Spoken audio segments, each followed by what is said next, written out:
Hello বন্ধুরা, তোমাদের কাছে নিয়ে এলাম মা কালীর একটি খুব সুন্দর গল্প। গল্পটির নাম অন্ধকার রাতের শেষে। কোচবিহারের এক ছোট্ট গ্রামে থাকতো অয়ন নামে এক যুবক। ছোটবেলায় বাবা মারা যাওয়ার পর থেকেই সংসারের সব দায়িত্ব এসে পড়ে তার কাঁধে।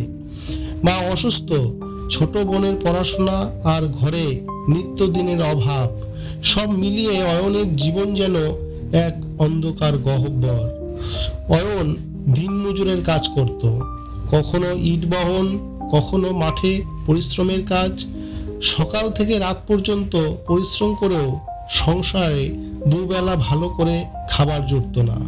তবুও সে হার মানেনি, কারণ তার মা সবসময় বলতেন, মা কালী যার সঙ্গে থাকেন তার জীবনে অন্ধকার বেশি দিন থাকে না। কিন্তু সময় যত এগোচ্ছিল অয়নের বিশ্বাস তত দুর্বল হয়ে পড়ছিল। একদিন গ্রামের মহাজন এসে বলল, শোন অয়ন, 3 মাস হয়ে গেল টাকা ধার নিয়েছিস, এবার টাকা না দিলে এই ঘরটাও নিয়ে নেব। অয়ন মাথা নিচু করে দাঁড়িয়ে রইল। তার হাতে কোনো কাজ নেই, ঘরে খাবার নেই, মায়ের ওষুধ কেনার টাকাও নেই। সেই রাতে সে অনেকক্ষণ আকাশের দিকে তাকিয়ে ভাবল, ভগবান কি সত্যিই আছেন? মা কালী যদি থাকেন তাহলে আমার জীবনে এত কষ্ট কেন? সেই রাতেই প্রবল ঝড় শুরু হলো। আকাশে বিদ্যুৎ চমকাচ্ছে, চারদিকে অন্ধকার। অয়ন ঘর থেকে বেরিয়ে গ্রামের পুরনো কালী মন্দিরের দিকে হাঁটতে লাগলো। ছোটবেলায় সে মায়ের সঙ্গে এই মন্দিরে আসতো, এখন বহুদিন আর আসা হয়নি। মন্দিরে গিয়ে সে দেখলো ভিতরে শুধু একটি প্রদীপ জ্বলছে। বৃদ্ধ পুরোহিত চুপচাপ বসে জপ করছেন। অয়ন ভাঙা গলায় বলল, ঠাকুরমশাই, এত প্রার্থনা করেও কিছু পেলাম না, মা কালী কি সত্যি মানুষের কথা শোনেন? বৃদ্ধ পুরোহিত ধীরে চোখ খুললেন, তারপর শান্ত গলায় বললেন, মা কালী কখনো ভক্তকে ত্যাগ করেন না, কিন্তু তিনি আগে মানুষকে শক্ত হতে শেখান। অয়ন হতাশ হয়ে বলল, শক্ত হয়ে কি হবে? পেটে তো ভাত নেই। পুরোহিত হেসে বললেন, তুই কি জানিস, দুঃখ মানুষের সবচেয়ে বড় শিক্ষক। মা কালী যখন কারো জীবনে বাধা দেন, তখন সেই বাধার মধ্যেই লুকিয়ে থাকে নতুন পথ। অয়ন চুপ করে শুনছিল।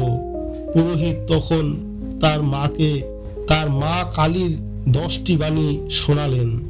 1, ভয়কে জয় করো, ভয় থেকেই শক্তির জন্ম হয়। 2, অন্ধকার যত গভীর হয় আলো তত কাছাকাছি আসে। 3, অহংকার মানুষকে দুর্বল করে, বিনয় তাকে শক্তিশালী করে। 4, কষ্ট ছাড়া কেউ জীবনের আসল মূল্য বোঝে না। 5, নিজের কর্মই তোমার ভবিষ্যৎ গড়ে। 6, ধৈর্য হারালে আশীর্বাদও দূরে সরে যায়। 7, অন্যের উপকার করলে মা নিজেই তোমার পাশে দাঁড়ান। 8, মিথ্যা কিছু সময় যেতে, সত্য শেষ পর্যন্ত যেতে। 9, যে নিজের মনকে জয় করতে পারে সে সব যুদ্ধ জিতে যায়। 10, বিশ্বাস হারিও না, মা কালী শেষ মুহূর্ত পথ দেখান। বাণীগুলো শুনে অয়নের মন কিছুটা শান্ত হলো, কিন্তু বাস্তবের কষ্ট তো থেকেই গেল। পরদিন সকালে অয়ন কাজের খোঁজে পাশের শহরে গেল। সারাদিন ঘুরেও কোনো কাজ পেল না। ক্লান্ত হয়ে রাস্তার পাশে বসেছিল। তখন সে দেখল এক বৃদ্ধা মহিলা ভারী ব্যাগ নিয়ে রাস্তা পার হতে পারছেন না। অয়ন দৌড়ে গিয়ে ব্যাগটা তুলে দিল। বৃদ্ধা বললেন, বাবা, তুমি খুব ভালো ছেলে, কোথায় থাকো? অয়ন সব কথা খুলে বলল। বৃদ্ধা কিছুক্ষণ চুপ করে থেকে বললেন, আমার একটি ছোট্ট খাবারের দোকান আছে, একজন সৎ মানুষের দরকার, কাজ করবে? অয়ন যেন নিজের কানকে বিশ্বাস করতে পারছিল না। সেই দিন থেকেই তার নতুন জীবন শুরু হলো। সে সকাল থেকে রাত পর্যন্ত মন দিয়ে কাজ করত। দোকানের মালিক বৃদ্ধাকে নিজের ছেলের মতো ভালোবাসতেন। কয়েক মাসের মধ্যেই দোকানের বিক্রি বেড়ে গেল, কারণ অয়ন খুব আন্তরিকভাবে গ্রাহকদের সঙ্গে ব্যবহার করত। একদিন বৃদ্ধা বললেন, অয়ন, আমি বুড়ো হয়ে গেছি, এই দোকানটা আমি তোমার হাতে তুলে দিতে চাই। অয়নের চোখে জল এসে গেল। সে মনে মনে মা কালীর সামনে মাথা নত করল। কিন্তু জীবনের পরীক্ষা তখনও শেষ হয়নি। এক রাতে দোকানে আগুন লেগে গেল। মুহূর্তের মধ্যে সব পুড়ে ছাই হয়ে গেল। গ্রামের মানুষ বলা বলি করতে লাগলো, অয়নের কপালটাই খারাপ। অয়ন ভেঙে পড়ল। সে আবার সেই পুরনো কালী মন্দিরে গেল। মন্দিরে গিয়ে সে কাঁদতে কাঁদতে বলল, মা, তুমি আমার সব কেড়ে নিলে। হঠাৎ তার চোখ পড়ল মন্দিরের দেওয়ালে লেখা একটি বাক্যের দিকে। অন্ধকার যত গভীর হয়, আলো তত কাছাকাছি আসে। সে গভীর শ্বাস নিল। পুরোহিতের কথা মনে পড়ল।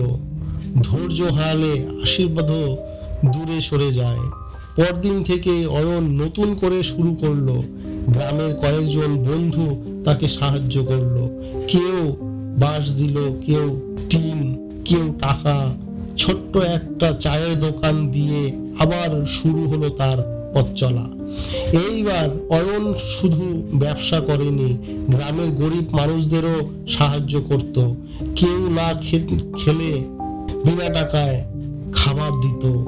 ধীরে ধীরে তার দোকান বড় রেস্টুরেন্টে পরিণত হলো। দূর দূরান্ত থেকে মানুষ সেখানে খেতে আসতো। একদিন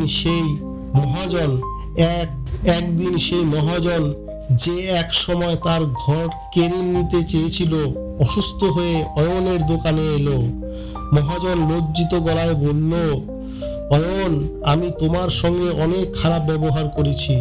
অয়ন হেসে বলল, পুরনো কথা ভুলে যান কাকা, বসুন, আগে খেয়ে নিন। সেই দিন মহাজনের চোখে জল এসে গিয়েছিল। রাতে বাড়ি ফিরে অয়ন মায়ের পাশে বসছিল। মা ধীরে বললেন, দেখলি তো বাবা, মা কালী কখনো কাউকে ফেলে রাখেন না। অয়ন মৃদু হেসে আকাশের দিকে তাকালো। আজ তার মনে আর কোনো অভিযোগ নেই। সে বুঝতে পেরেছে, দুঃখ মানুষকে শেষ করতে আসে না, শক্তিশালী করতে আসে। আর বাধা, সেটাও মানুষকে সঠিক পথ দেখায়। সেই দিন থেকে অয়ন প্রতিদিন সকালে মা কালীর সামনে প্রদীপ জ্বালিয়ে একটি কথাই বলতো, মা, কষ্ট দিও কিন্তু বিশ্বাস কেড়ে নিও না। কারণ সে জেনে গিয়েছিল, যে মানুষ অন্ধকারের মধ্যেও আশা ধরে রাখতে পারে, তার জীবনে একদিন না একদিন আলো আসবেই। তো বন্ধুরা, গল্পটি যদি তোমাদের ভালো লেগে থাকে তাহলে অবশ্যই চ্যানেলটিকে সাবস্ক্রাইব করে এবং প্রচুর তোমাদের কাছের মানুষদের শেয়ার করে দিও, এমন অনেক আধ্যাত্মিক সুন্দর সুন্দর গল্প শোনার জন্য। আজকের মতো এখানেই শেষ করছি। পরের গল্পটিতে তোমাদের সাথে আবার দেখা হচ্ছে।